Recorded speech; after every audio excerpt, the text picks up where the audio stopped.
के लिए हौसला अफजा बात थे, माशाअल्लाह, शुक्रन, जज़ाकल्लाह खैर। मैं अब इसके बाद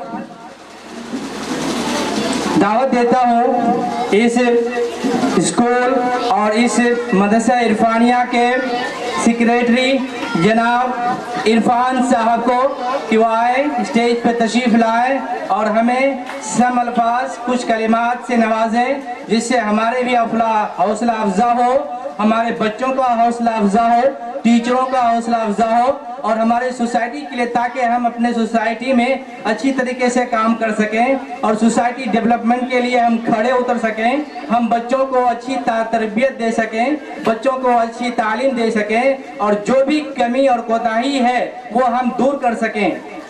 जी जनाब इरफान साहब।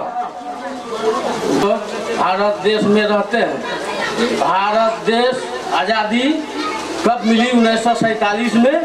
हम लोग आके तब इतना कुर्बानी दे के आज़ादी दिलवाए, हमारा पुरखों ने करवाया। मेरा पुरखों का गर्दन गाछ पर लटकाया होगा। हम लोग इसी आधार पर हर समय हर हमेशा मिलजुल कर चलेंगे। हिंदुस्तान में रहते हैं, हिंदुस्तान का आज़ादी बना के रखें। इनकलाब जिंदाबाद।